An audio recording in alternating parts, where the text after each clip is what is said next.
boicot que lo que pretende, bueno, es que se respeten los derechos humanos y el derecho internacional y que se inspira, digamos, en el boicot de Sudáfrica, no parará hasta que se consiguen derechos muy básicos.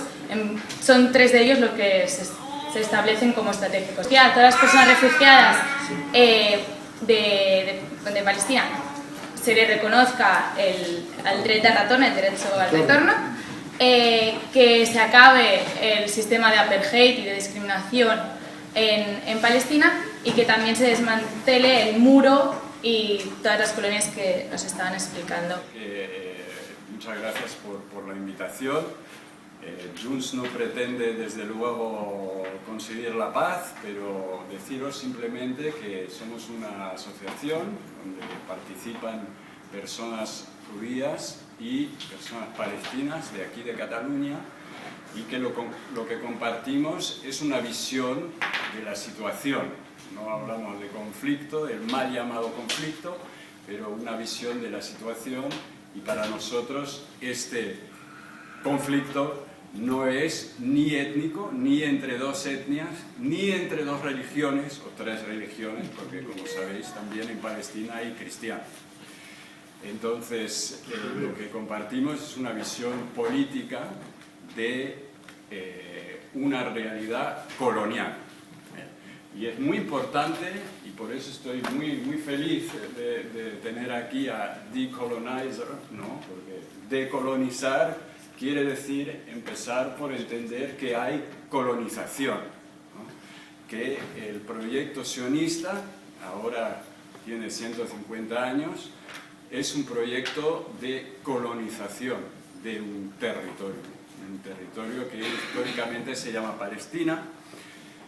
Y también decir que, claro, por decir algo, este año 2016 que acaba de acabar, pues marca 100 años del acuerdo Sykes-Picot, por el cual las potencias occidentales, Francia y el Reino Unido, se repartieron los restos del Imperio Otomano hace 100 años ahora, y como bien vemos, nada cambia.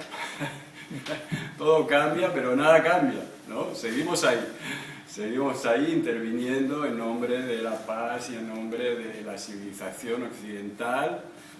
Y también este año se van a cumplir 100 años de la declaración Balfour, por la cual el Reino Unido, o el Imperio Británico de entonces, otorgaba a los sionistas un llamado hogar judío en Palestina, habiendo prometido, claro, a los pueblos árabes su libertad y su independencia. Prometieron al mismo tiempo a los sionistas un hogar judío, y seguimos o sea, la situación, si hay que darle una fecha, empieza. With women in the room and 1 male, we will use the masculine form. So that's why also Zohot wanted to, as Zohot is bringing a different alternative narrative on what happened in 48, Zohot also wanted to bring a feminist narrative, because 48 is mainly told by men, and we give very little space to the testimonies of women. Zohot had for a main objective to raise awareness about the Nakba and the right of return within the Israeli society. Some 15 years ago, if you would Google Nakba in Hebrew, you would find zero thing. You would really find nothing, because to simplify a bit, the narrative in Israel is there was a war, we won the war, they lost the war, end of the talk. It's a pity for the Palestinians, but they lost, we won, and this is what happened. And Israel is like many nation-states. Israel was built on a series of myths, and one of these myths is that the Palestinians left by themselves, like they were not expelled in 48. So there was, to be more specific, there was a big lack of knowledge about the Nakba. Israelis didn't know anything about the Nakba, and it goes very well with the construction of the Israeli collective identities, because the Nakba, it's their story, it's the Palestinian story. And the Israeli collective identity is very much built like it's them against us. So to recognize their Nakba means to minimize our Shoah. To give them the right of return means that they will kick us out. It's always seen as a kind of conflictual identities that is very useful for the Zionist leadership, because you understand that when when the people are afraid, it's we had this talk a few minutes ago. It's to divide to be a better ruler. It's quite a common thing. I'm Eleonore. I'm an anthropologist, a political anthropologist. I'm a feminist. I'm an anti-fascist and an anti-colonialist activist. And I'm very excited to know where we are, that I didn't know until now that it was the headquarters of the PUM here, so it makes me feel very proud to speak here today. I was born from a Muslim Syrian father that was expelled from the Golan Heights in '67, and from a Jewish mother.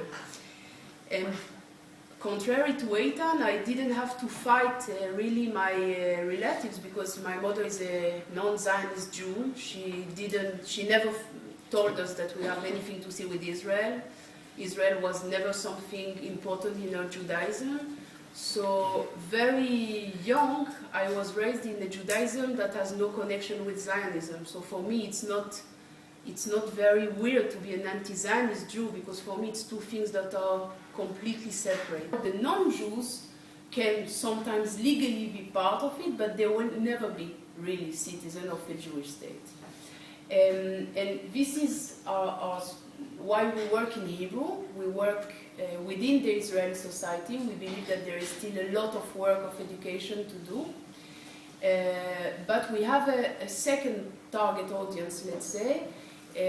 We don't give up the Israeli society. We still think that there are things to bring and to work, to decolonize our own society, but unfortunately, we also know from within that we are so little and so minor, and we know that there will be no change, significant change, without international pressure. So that's why we, of course, support the BDS campaign, and our aim is to produce materials and tools for you activists from the international community, to grab them, to translate them, to use them. We produce advocacy tools and educational tools. This is our main work. So what we want to provide the international community is work from inside, from people that are from Ronnie, our friend was saying, from the belly of the beast.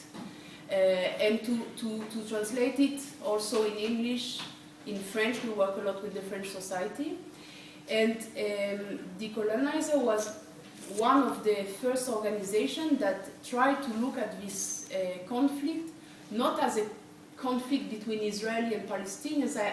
We don't like very much this wording, because it seems to put on the same level Israeli and Palestinian. There is a conflict, there are two parts, and they are in struggle. We see the situation as a colonial project, as I think I understood you explain, because I don't understand exactly. So we look at it as a colonial project, an ongoing colonial project that for us didn't start with the Nakba. It started before, with the beginning of Zionist migration, and it didn't stop also with the Nakba. Even for the Nakba is one of the main episodes of this colonial project. We believe that it's an ongoing project until now. So we cannot understand the situation now without looking at this project as an historical continuum. Eitan will develop more this part when he will show you the map. When you have the map, okay? Then it will be easier, and also you have a brochure here that you can distribute, and take one please, and it's in Spanish, in Espanol. Entonces, this map doesn't show all the destruction in Palestine. It shows destruction of whole communities or whole localities. Of course, there are many more destructions like houses, in places, I don't know if you are following a lot, I don't know, just a few weeks ago there was some destruction in Kalansawa. It's a city in Israel today, Palestinian city in Israel, and there was destruction of some 10 houses. So this, for example, is not in our map. Destruction in the map is only whole communities. Still there are, as you can see, more than 1,000 places destroyed since the beginning of Zionism. Now the idea also of the issue of the action here is that, you know, me as Israeli, I was raised in Israel, and we have this very strong self-image of construction, of building. You know, even now there is a whole discussion about building new settlements in the West Bank. So it's all about building, all the time building. I don't know if you know, since the beginning of Zionism, the times that they were constructing a locality within one night, you know, all this pioneering activity, a lot of action, too many times beyond the international law, of course, but still there is a lot of action. And the Israeli self-image is to show ourselves and also to show the world how building we are and builders and bringing progress by building new and modern localities and cities and everything. And the issue of destruction is a bit put aside by Israel. You know, we don't like to show too much, of course, all the destruction. And this is exactly the idea of this map, to show the massive destruction done since the beginning of Zionism by the Israeli colonial regime. Now, this map includes mostly Palestinian localities, but also Syrian localities. As you can see in the map, in the right side up, is the Golan Heights. So all the 194 Syrian localities that were destroyed by Israel in the war of 1967, and there are also Jewish localities being destroyed in this process of colonialism, which I will explain. We see it as part of this process, even though it's an interesting point that can be discussed, of course. I want to explain it right at the beginning. Of course, we don't put in the same level destruction of Jewish localities and destruction of Palestinian localities, because, of course, for us, the Jewish localities are localities of colonizers that came to Palestine to colonize and to expel. Not came only to expel, I wouldn't put it so simple, but this what happened, actually, that the Palestinians were expelled and Jews settled in 1948 many times in the homes of the Palestinians in order to prevent the return of the Palestinians. But still, the destruction, so the destruction of the Jews was either by resistance of Palestinians before 1948 that brought to destruction of 18 Jewish localities, and within 1948, 26 localities, Jewish localities were destroyed following attacks of Arab armies, only Arab armies, not Palestinians. Palestinians didn't make it to destroy or to take over any Jewish locality in 1948. On the other hand, 615 Palestinian localities were destroyed at the Nakba to establish a Jewish state. So, but still, for us, it's important to show in the map, not only from the nationalistic Arab or Palestinian perspective, but there is, I would say, more research or objective, if we can put, or honest perspective to show all the localities destroyed, even the Jews that paid price of being colonizers.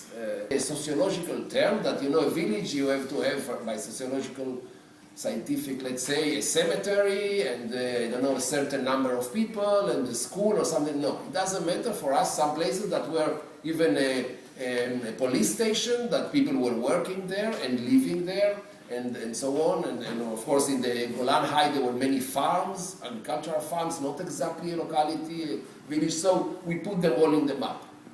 So the 615 localities, Palestinian localities, were not all of them destroyed completely by what we mapped here. For example, I give you some examples. You know, Jaffa or Jaffa and Haifa, big cities that were not totally destroyed, but as a Palestinian city, it stopped to be in 1948. Almost everyone from Jaffa were displaced and expelled by Israel. So Jaffa stopped being a Palestinian city. So it's in the map. Most of the places of 615 were physically destroyed, but as I mentioned, some of them were, let's say, destroyed in terms of culture and civilization.